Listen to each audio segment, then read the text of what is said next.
Kapuso, alamin naman natin ang latest sa minomonitor na low pressure area sa loob ng Philippine Area of Responsibility at kung posible ba itong maging bagyo. Ihatid dyan ni Amor La Rosa ng GMA Integrated News Weather Center. Amor!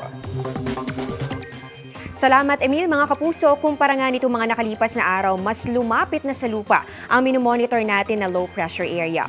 Huling namataan ng LPA, dyan po yan sa coastal waters ng Mercedes, Camarines Norte.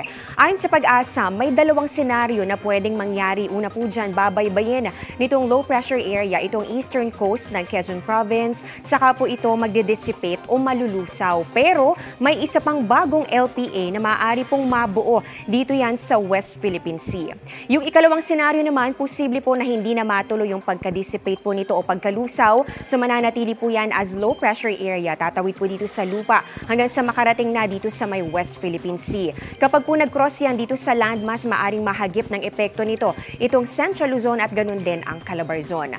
Ayon po sa Pag-asa, sa ngayon ay mababa na ulit ang tsansa nitong maging bagyo dahil nga napakalapit na po yan sa lupa. Pero kapag nakarating na ito dito sa may West Philippine Sea, patuloy po nating imomonitor kung ito ay makakaipon pa ulit ng lakas para maging bagyo.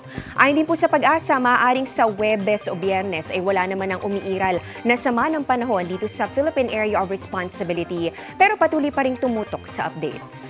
Magtutuloy-tuloy ang maulap at maulang panahon sa ilang bahagi ng ating bansa dahil yan dito sa low pressure area at ganun din sa patuloy na pag-iral nitong hanging habagat o southwest monsoon.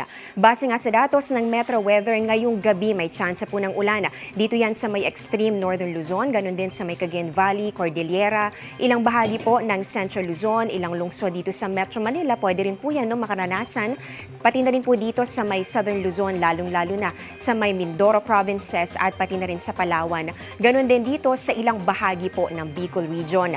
Posible rin ang ulan sa ilang bahagi ng Visayas, lalong-lalo na dito sa Western Visayas at ganon din sa Negros Island Region. Mararanasan din po ang mga pag-ulan sa ilang bahagi po ng Mindanao, gaya na lamang sa Zamboanga Peninsula, Northern Mindanao at pati na rin sa Caraga Region.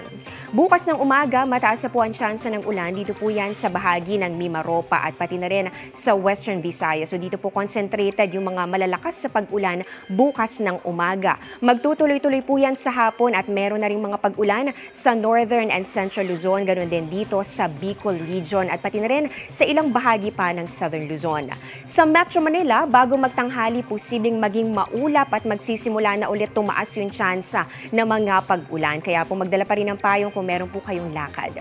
May pag-ulan din sa hapon sa Western Visayas, ganoon din dito sa may Negros Island Region, Eastern and Central Visayas, ganoon din dito sa Mindanao, kasama po ang Zamboanga Peninsula, Northern Mindanao, ganoon din ang Caraga, Davao Region at Soxargen.